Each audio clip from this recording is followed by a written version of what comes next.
खुशी क्षण भंगुर है, ये आनंद क्षण भंगुर है।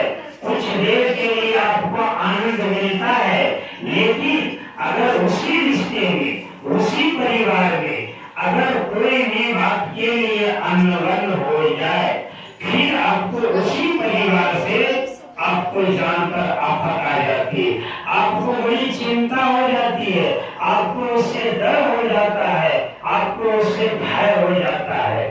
आप बड़ी उम्मीद से जब हमारे आपके घर में बच्चे आते हैं, हम आप बड़ी उम्मीद से खुशी मनाते हैं, गांव मोहल्ले में मिठाइयाँ बांटते हैं, ढोल बजाते हैं, और एक दिन ऐसा होता है कि अगर वो हमारा आपका बच्चा संस्कारवान ना बने, विचारवान ना बने, बड़ा छोटे का कदम ना करे, हमारे आपकी अंतिम अवस्था में मदद ना करे, सहारा ना बने, फिर हमको आपको दुख होता है। मेरे मालिक ने समझाया कि इस संसार में जो तुम आनंद खोज रहे हो, जो तुम खुशी खोज रहे हो, जो तुम शांति खोज रहे हो, इस काल के देश में वो शांति है ही नहीं, इस काल के देश में वो आनंद है ही नहीं। एक क्षणिक आनंद है, कुछ देर का आनंद है, कुछ देर की खुशी है, और इसी खुशी के पीछे हमारा तुम्हारा समय बर्बाद हो जाता है। विचार करके देखिए, जब हम आपको अवस्था में आते हैं, संसार के नियम से जब शादियां होती है, परिवार के बीच बनते हैं, एक अजीब ढंग की खुशी अनुभूति होती है। धीरे धीरे जब बाल बच्चे होते हैं, फिर हमारा आपका मन उसमें लग जाता है, और कुछ समय गुजरता है तो हमारा आपका दिल उसको पालने पोषने में समय चला जाता है, और कुछ समय गुजरता है तो हम आप उसको पढ़ाने लिखाने में समय लगा देते हैं, और कुछ समय गुजरता है फिर बाल बच्चे को घर बसाने में लगा देते हैं। लेकिन जब बाल बच्चे का घर बस जाता है, जब बाल बच्चे के बाल बच्चे हो जाते हैं, तब हमारे आपकी खुशी का ठिकाना नहीं आता है, हम आप बड़े खुशी महसूस करते हैं। लेकिन अगर वही बच्चा हमारा आपका आदेश का पालन न करे, हमारे आपके बनाए हुए नियम पर न चले, हमारे आपके हुए बनाए हुए सिस्टम पर न चले, उस समय हमको आपको बड़ी दुख होती है, बड़ी तकलीफ होता है।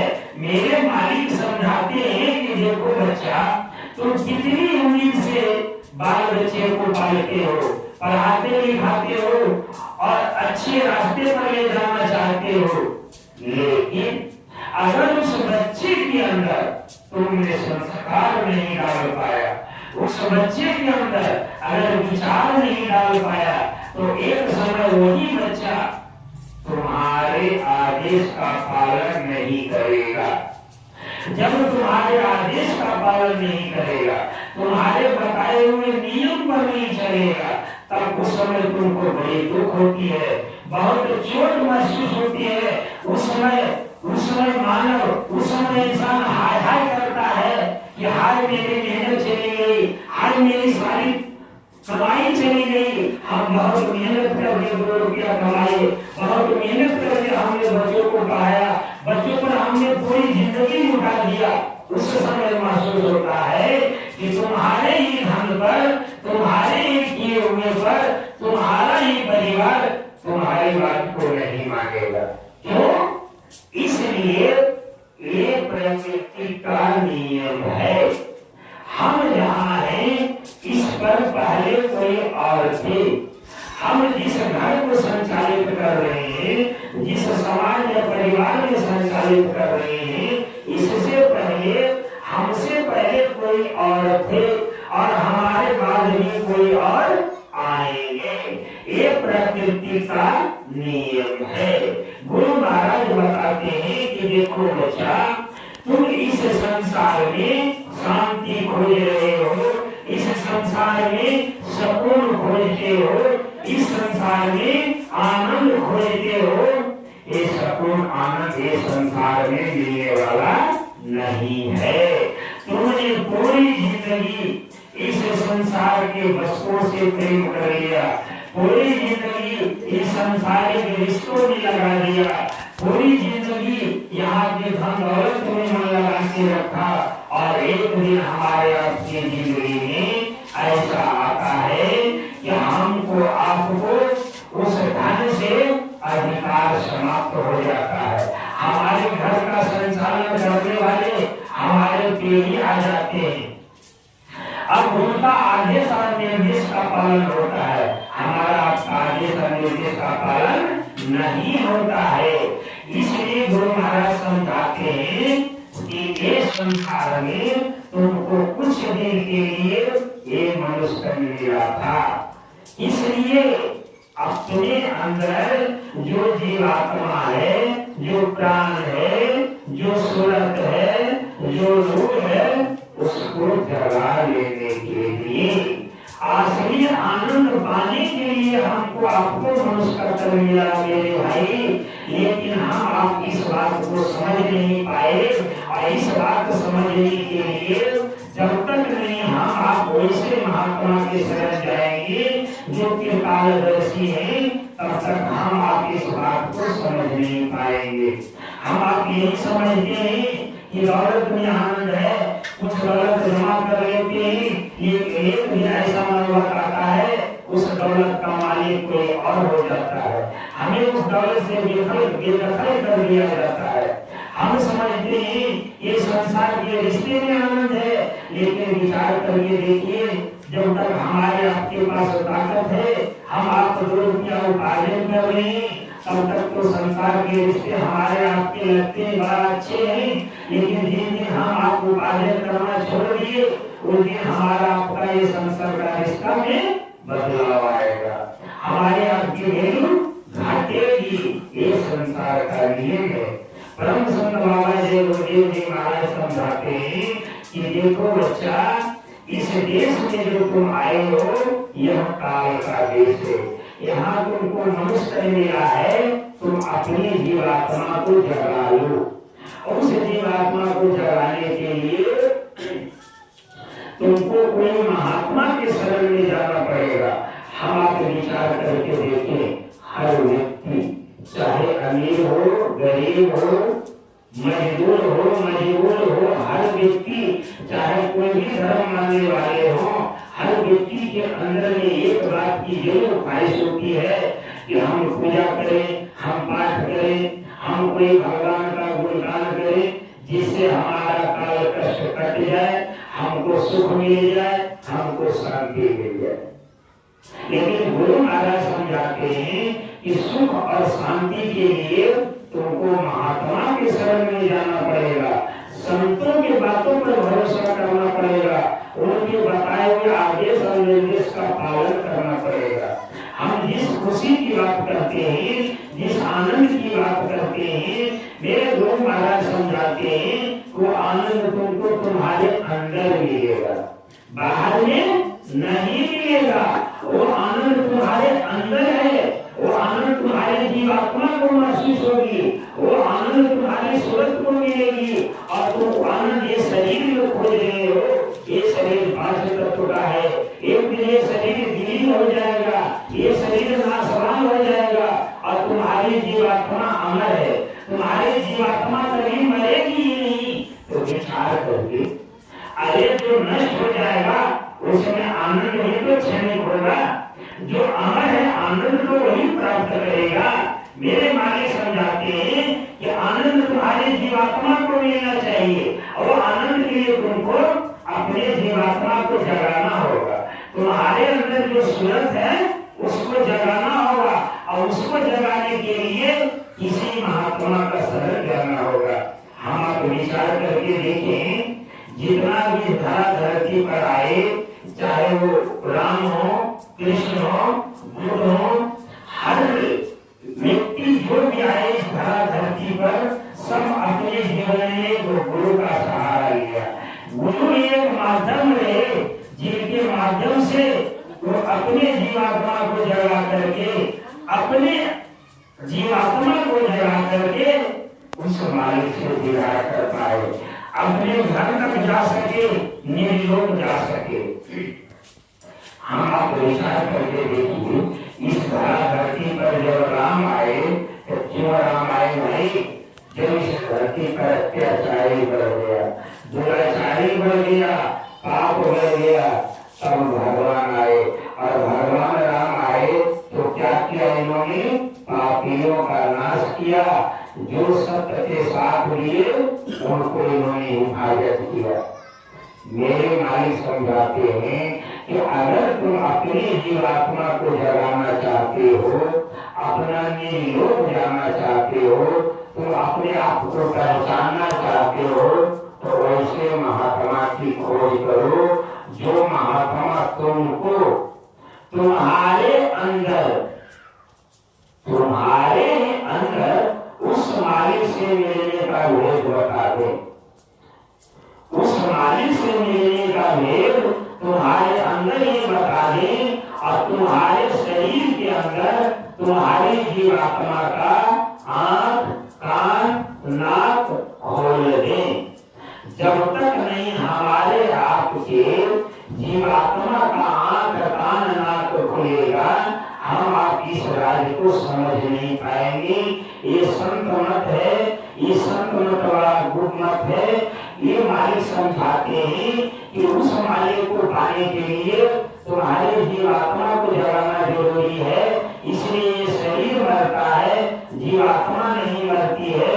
और तुम्हारे शरीर से जो कर्म बनता है, उसी कर्म के अनुसार तुम्हारी जीवात्मा 84 लाख योनियों में भटकती है। अब विचार करिए, गुरु महाराज समझाते हैं कि देखो बच्चा, अभी तुमको मनुष्य मिला है, विचार करो, तुमको भूख लगेगी, तुम कोई खाने का व्यवस्था कर लोगे, प्यास लगेगी, पानी का व्यवस्था कर लोगे, धूप लगेगी, घर बना लोगे, बारिश होगा, उसकी लिए व्यवस्था कर लोगे। लेकिन कभी विचार करके देखो, 84 लाख योनियां भटकने वाली मनुष्य मिला है, इस मानव तन के अलावा कोई ऐसा तन बता दे, विचार करिए, कोई ऐसा तन है जो अपनी हिफाजत खुद कर सके? उसके पास कोई विकल्प नहीं। अगर कोई पशु है, पंछी है, तो इस प्रकृति का जितना मार उसको सहना पड़े। अगर उसको चोट लग जाए, उसको कोई तकलीफ हो जाए, मेरे भाई उसको कौन सहारा देगा? अगर उसको पानी न मिले, वो जेठ के जो बहैया में, तो बेचारा ऐसे करके रह जाएगा, उसको कौन सहारा देगा? मेरे मालिक समझाते हैं, विचार करो बच्चा, 84 लाख योनि भटकने वाले मनुष्य मिला है, और इस उत्तर के अलावा तमाम दुनिया में पीड़ा ही पीड़ा रहा, कष्ट ही कष्ट होगा। ना जाने कितने तुमको सताएंगे, कितने तुम्हारे ऊपर जुल्म हुए, ना जाने कितना पीड़ा हुई, कितना तुम चीखा चिल्लाया, तब अनामी प्रभु को दया आ गई, मालिक को रहम आ गया। तब उनको लगा कि हमारे बच्चे को बड़ी तकलीफ है, इसको रास्ता निकालने का दे दे, तब हमको मनुष्य मिला। अब इसको दूसरे शब्द में ऐसे समझिए कि जैसे अगर कोई भी बच्चा अपना पिता का सहारा जब तक लेता है, उसको कोई बात की फिक्र नहीं होती है, लेकिन अगर अपने पिता से दूर हो जाए तो उसको बहुत तकलीफ होती है। जैसे अगर मान लीजिए कोई मेला लगा है, अगर मेला लगा है और मेला में बच्चा पिता के साथ घूमने गया, अब देखिए अगर मेला में बच्चा पिता के साथ घूमने गया है, तो मेला में जितने प्रकार का खिलौना है, जितने प्रकार के साजो सामान है, बच्चा पिता का उंगली पकड़ करके घूम रहा है और मेले का आनंद ले रहा है। बच्चा पूरा खुश है, उसको कोई ढंग का तकलीफ नहीं, कोई ढंग का शिकवा शिकायत नहीं है। क्यों? इसलिए अगर कोई चीज की जरूरत होगी, उसका पिता उसके साथ है, उसको वो चीज दिला देगा। जो चीज नहीं समझ रहा वो पूछेगा तो पिता उसको बता देगा। वो मेले का आनंद ले रहा है, मेला का आनंद घूम घूम के ले रहा, बच्चा बहुत खुश है। लेकिन अगर कोई कारणवश पिता का हाथ बेटे से बेटा का हाथ पिता से छूट जाए, मतलब पिता और बेटे में अलग हो जाए। अब उस मेले में अगर बच्चा छूट गया पिता का हाथ से, अब मेले में मेरे भाई सारी वस्तुएं रखी हुई है, जिस चीज से वो आनंद ले रहा था, जिस चीज से वो खुश हो रहा था, जिसको देख करके बच्चा पुलकित हो रहा था, लेकिन पिता का हाथ छूटने के बाद तुरंत उस बच्चे को अब वहाँ के वस्तु आनंद नहीं दे रही है, वहाँ की सुंदरता उसको खुशी नहीं दे रही है। अब वहाँ का सुंदरता, उस मेले का रौनक, उस मेले का चकाचौंध उस बच्चे को नहीं सुहा रहा है। अब वो रोता है, अब उसको सुंदरता अच्छा नहीं लग रहा है। क्यों? क्योंकि उसका पिता का संबंध उससे छूट गया। अब उसका पिता का संबंध छूट गया, अब बच्चे को पिता का फिक्र है कि मेरा पिता कहाँ है। अल्लाह के सारे समान है, लेकिन बच्चे को आनंद नहीं है। अब उसको कितना झुनझुना दे दो, कितना खिलौना का सामान दे दो, वो बच्चा रोएगा, अपने पिता को खोलेगा। मेरे गुरु महाराज ने समझाया कि बच्चा, यही हाल तुम जीवों का है। तुम जितना भी धरा धरती पर जीव हैं, चाहे वो पशु में हो, मनुष्य में हो या कोई भी शरीर में हो, सभी जीवों का पिता परम पिता परमेश्वर है। उन्हीं के एक मुंड का एक पसार है। अब गुरु महाराज समझाते कि देखो बच्चा, इस संसार में तुम आए हो, ये संसार तुम्हारा नहीं है। अब इस संसार में रह के अगर अपने पिता का संबंध नहीं बनाओगे, अपने पिता का खोज नहीं करोगे, तो फिर यहाँ का सारो सारी तुमको खुशी नहीं दे सकती है। जैसे उस बच्चे को पिता का संबंध अगर छूट गया, तो उस मेले की रौनक भी उसको सुकून नहीं दे सकी, उस मेले का सुंदरता भी उसको खुशी नहीं दे रहा है। ऐसे ही हम जीवों के साथ है। मेरे भाई, हम आप इस संसार में हैं, कुछ देर के लिए, क्षणिक समय के लिए हैं। हमारा आपका समय पूरेगा, इस संसार से हमको आपको जाना होगा, ये शरीर हमको आपको छोड़ना होगा। अब इस शरीर में हम सुख खोज रहे हैं, धन में सुख खोज रहे हैं, मन में, यहाँ की सुंदरता में सुख नहीं मिलने वाला है। गुरु महाराज ने समझाए कि तुमको सुख कब मिलेगा? जैसे बाजार है, मेला है, वैसी ये संसार एक मेला है। इसमें तुम आए हो, इस मेले का आनंद ले लो। कैसे? अपने पिता की उंगली पकड़ के। अगर अपने पिता की उंगली पकड़ते हो तो मेले का आनंद लेते हुए फिर पुनः अपने घर चले जाओगे। और अगर तुमने पिता का साथ छोड़ दिया, पिता से संबंध तेरा टूट गया, इस मेले के लाख सुंदरता हो, लाख सौंदर्य हो, कुछ देर के लिए भले तुमको आनंद मिल जाए, लेकिन जिसको परम आनंद कहते हैं, परम सुख कहते हैं, शांति कहते हैं, वो तुमको यहाँ मिलने वाला नहीं है। वही होगा जैसे कि हमारे आपके घर में बच्चे होते हैं तो कुछ देर के लिए आनंद बना लेते हैं, लेकिन अगर वही बच्चा मेरा सुपात्र नहीं निकला, अगर वही बच्चा बुढ़ापे में हमको सहारा नहीं देते, हमको जिस बच्चे की खुशी में इतना आनंद थे, उसी बच्चे के लिए हमको दुख होना पड़ता है, वही बच्चे से हमको दुख महसूस करना पड़ता है, फिर हमारे आपके अंदर पीड़ा हो जाती है। महाराज समझाते हैं, इस संसार में आए हो, ये संसार का सारा काम करो। घर को देखो, परिवार को देखो, बाल के देखो, बच्चे को देखो, सबको देखते हुए तुम अपने जीवात्मा का कल्याण करा लो। वो भी कब? जब तक तेरे पास समय है। अगर हमारा शरीर ही जब नहीं काम करेगा तो हम मालिक का गुणगान कितना कर सकते हैं मेरे भाई। इसलिए गुरु महाराज समझाते हैं कि जब तक तुम्हारे पास समय है, जब तुम चलने लायक हो, कुछ करने लायक हो, भक्ति भजन करने लायक हो, तब तक समय है तुम्हारे पास, तुम अपने पिता का शरणागत हो जाओ, अपने पिता की खोज करो और उनसे तुम अपना संबंध जोड़ो। अब सवाल उठता है कि हमारा पिता है कौन, हम किनको अपना पिता मान लें।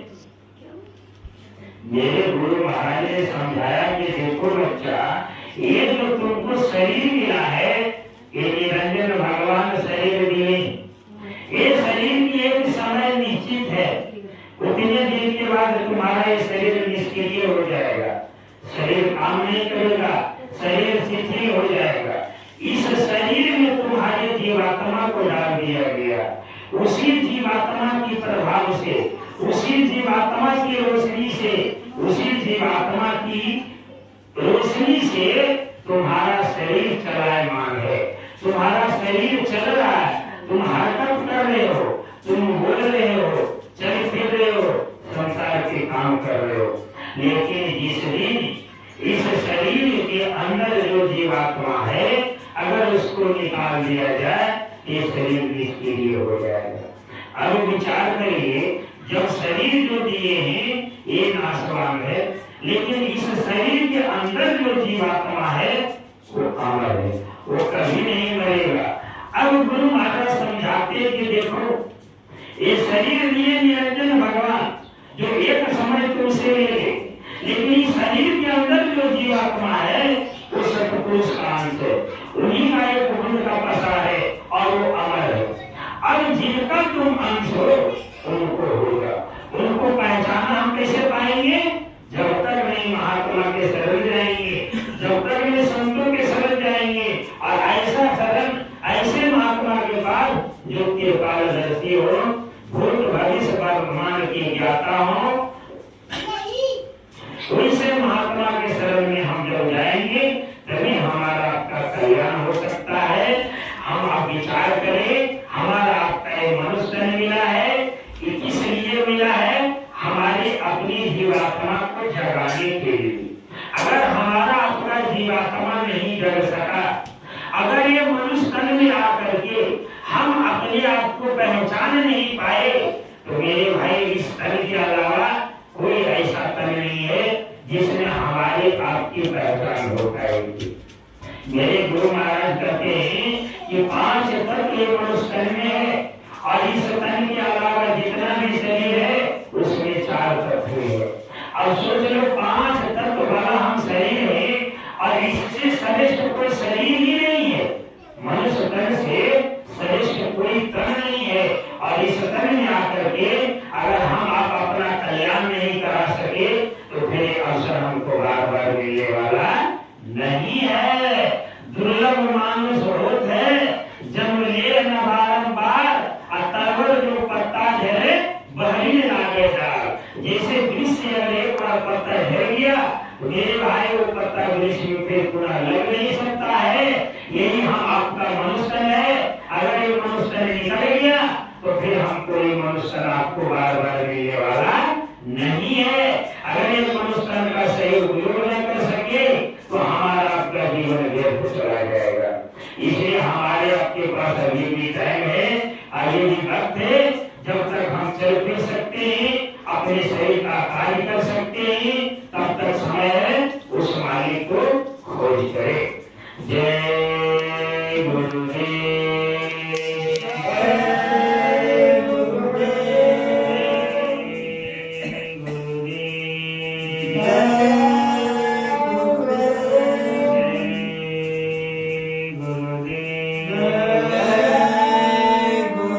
लाइक और सब्सक्राइब करें। जय गुरुदेव।